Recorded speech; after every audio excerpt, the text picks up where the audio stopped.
it's written. Pay attention and listen.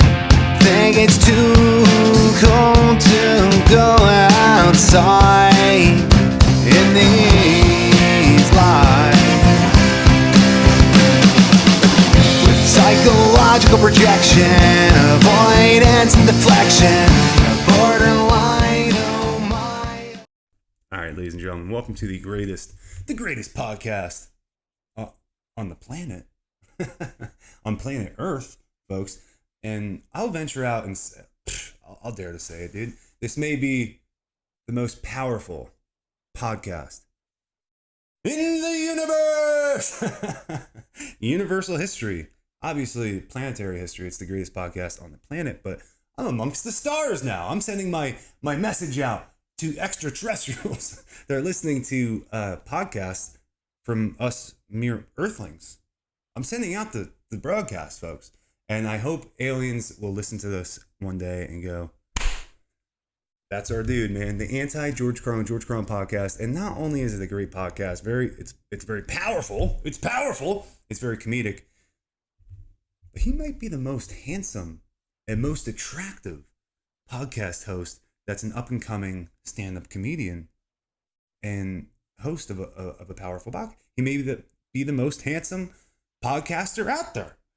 And I don't reject that. I don't necessarily agree with it either. I want the people and the ETs to decide. I want the will of the people to dictate. If I am the most handsome, I'm not going to, I wouldn't do something crazy like postulate that on my own. That's insane. I would never do that. But let the people decide. Come on. So there are... I was just on a 3.5 mile run today. I'm training for this Spartan race. Because I'm strong, people. This is me running. Ooh, I do long strides. I'm a long stride. I'm so great. I'm like a gazelle almost. I'm just running, right? No stops, dude. No breaks. I even bring water with me, dude. I'm just, because I'm that strong. And I was thinking, like, I'm probably the strongest podcaster out there. Like, seriously, I don't care if it's one-on-one basketball. Put me against any of the local legend podcasters of 2025. I will destroy you. I don't care if it's ping pong, tennis, pickleball, shuffleboard. I don't care, dude. I'm owning your ass. And I don't care if it's boxing. Someone that's coming to my mind right now is a big boy that might take, his name's Sam Hyde, and he's got a set, dude. He does. I respect him. We're about the same height, but he's like 245, 250. That's a big boy, dude. He's throwing some haymakers down there. So I would box him, but it would stink. And I stopped boxing at, I started doing boxing at like 12 in a fight club. Very amateur in the woods with friends. And then in college, I went to Matt Aurora's Brazilian Jiu-Jitsu gym, and then Rob Kahn's briefly in Tampa. And I wanted to get into like amateur fighting. And then at 22, I was so sick of having headaches from sparring that I'm like, this is so dumb.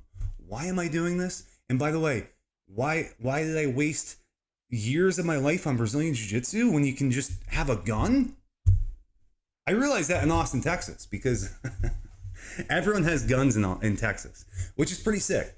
And I had like a few gay jokes, and I was just joking around outside of Creek in the Cave, which like comedians hang out and congregate in the back before they're called up on stage, right? And I'm out there shooting the breeze with a few comics, and I go, wouldn't it be funny? Like, okay, I had this gay joke, right? I said the joke, and I'm like, wouldn't it be funny? Like, I'm walking home tonight, and I just feel like cold metal pressed to my back. What'd you say about queers there? Just some Texas with a gun. He goes, what'd you say about queers there? Start sucking there, mister. And I'm just like, he forced, he essentially rapes me by gunpoint, because every person has a gun in Texas. Even the gay people have guns, which is cool, but you gotta mind your P's and Q's. You know what I'm saying? Come to think of it, there was a story when I was in high school. It was about this gay guy in Montana, and it was a horrific story, but we had to watch this like whole thing on it, like a documentary or something like that. And the guy was gay, and they put him behind a truck and basically killed him. It's like the worst way to die possible. Okay, lo and behold, like 10, 15 years later, it comes out that it was a meth deal gone bad, essentially. And he was a gay meth user. And he like swept the nation. Like, like pretending like he was this like hero, this martyr. Like he was just gay and that's it. And they killed him. No, it's never that black. People are great. People like to assume that it's just very black and white. Everything's simple. People are interesting. We have weird motivations. You could be motivated by resentment. Like we have strange motivations. Speaking of, and I want to talk about this on this podcast today. There was several personality types going through COVID that we don't talk about. I'm not sure why, but the first personality type is the worst one, and thank the Lord. Thank the Lord. Thank God that this is not more prevalent, because it's the worst, it's the grossest personality type that you could have had during COVID. And this is the Karen, the person that has this perceived semblance of power. And since they have this inflated sense of power, everyone has to bow down to their power. They're the kings and the queens of COVID land, right? And for example, it would be like me running with my long strides. I'm doing my thing, dude, because I'm just so strong, dude. I'm just doing my thing on the beach in Los Angeles. True story. And this Karen goes, "Where's your mask?" I'm by myself on the beach, Venice beach, right? No one's around me, by myself. And I go, who said that?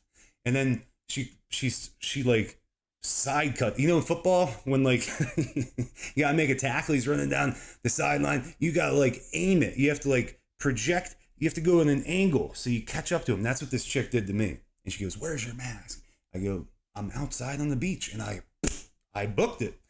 Paid no attention to her, because I know that personality type. They're not looking at me. They're looking at me as a psychological representation of someone that hurt them in the past.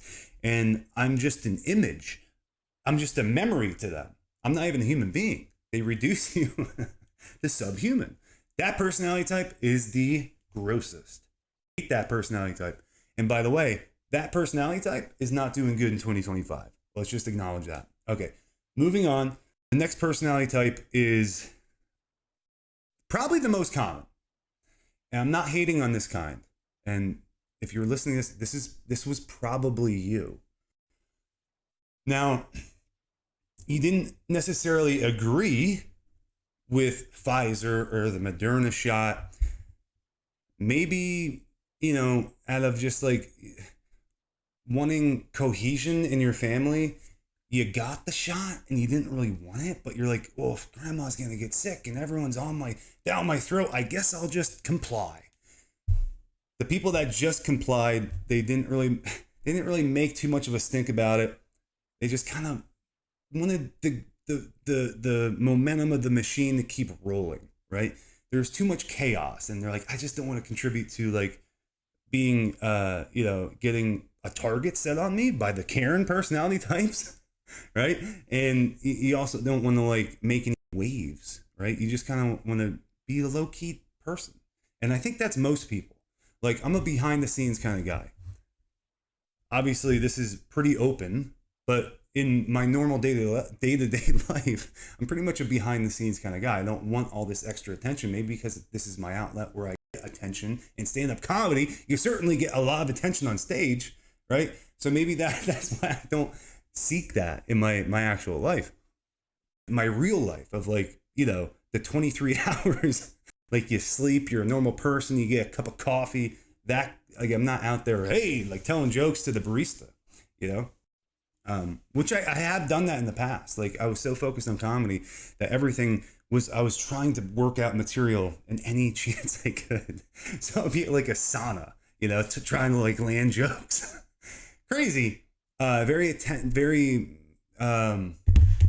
neurotic, to say that, like, therefore I'm a If they laugh, therefore I am good. And if they don't laugh, therefore I'm bad. And I'm deriving some sort of value from comedy. That's it's kind of crazy. But that's, 2 years ago, like, I would say like a year ago is when I stopped that. I'm just like, this is too much. I gotta like be some sort of a low-key normal person. Because I was obsessed. So the last personality type, this is where I fell into. I rejected it from the very beginning. I go, I'm not wearing a mask. I'm not getting a vaccine. And no, grandma is not going to get sick if I don't get a shot. Okay.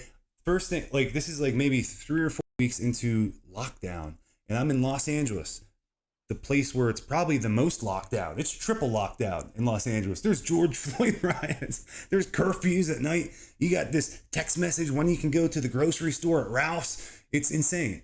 So even in the midst of all that, I was still rejecting it. I go, I'm not wearing a mask. I did this as a joke. I got a face shield. No mask. I go, no, I'm going to be wearing this face shield, this plexiglass thing. That was as far as I took it. And I did wear that for like a week, and people were like, that's not the same. You need a cloth mask. No, dude. The only time I wore it was at work, where I had to. I had a Homeland Security badge. For real. I was a scientist for a Global 500 company, and I got to drive in the 405 going like a buck, dude. Just pedal to the metal. It was the only time I ever got to do that because it's such horrific traffic. It's horrendous in Los Angeles. So I have this Homeland Security badge in my glove box. Yeah, I'm just hauling ass, dude. Getting to Orange County in like 30 minutes. It was sick. But the only time I had to wear my mask was at work, when I'd be working outside in like a desert location. No one's around me. And I'm like, why am I wearing this? And I would take it off. And when I would see people, I would put it back on. That's the only time I wore it, dude. And that's my personality type, of not letting the outer kind of dictate the inner consciousness, because I really do believe in that. I know I preach that a lot, but that's what I really believe. And I feel like that personality type is revered in 2025. The personality type that goes, no, F whatever the mainstream narrative is. I'm going to think for myself. And by the way, you have no doing this just because you say I should wear a mask. That's not real power. That's that's like you would be the Nazi in Nazi Germany, and you're taking pride in that. That's disgusting. It's gross. And they literally do this with people, where I'm up here and you're down here. They started devaluing, like really left-leaning people started devaluing Republicans along like 2016 up until COVID, and then boom, now it really happened. And there was such a polarity during COVID. It was bonkers that people actually believed in these pharmaceutical companies. Sick. It's sick. So which personality type do you fall into? And why I'm bringing all this up is because the antidote to it all is having some connection to a higher power. I'm obviously joking in the beginning about being the greatest podcasting, maybe, who knows, right? I'm not saying that. I love joking about that stuff because it's just an opinion at the end of the day. But if you had personality type, if you have a proclivity to a personality type during COVID that you didn't like, let's say that you just like, maybe you want to be more assertive, right? You wanted to be more assertive, especially to authority. And you want to conduct yourself in a more respectable way. Gaining that awareness about what kind of personality type you were is huge, because next time something goes down, and it may not be as big as COVID, it may be something small, but where it's small, it matters. The small stuff matters. So how are you going to conduct yourself tomorrow at work? If you don't agree with a policy, are you gonna say something, or are you just gonna shut up and then you have these resentments going for a week? Oh, I can't believe this at work, and then that's not like a productive way to live either. You want to have a respectable existence. So knowing what your proclivity is to do in certain situations is huge. So go with God. If you're connected to something bigger than yourself, the odds of you doing the next right thing are far greater. And I really do believe that. if you're connected to something bigger, you're going to have more respect for your fellow man. And maybe you won't be that first personality type, the soulless, satanic Karen, screaming at someone to throw on a mask while you're at Venice Beach Boardwalk. Come on. All right. Have a great day, ladies and gents. Look at these guns, dude. Come on. Avoidance and deflection, borderline, oh my, oh my. The Machiavellian plays games, the narcissistic persuades, and the sadist is laughing at every phrase.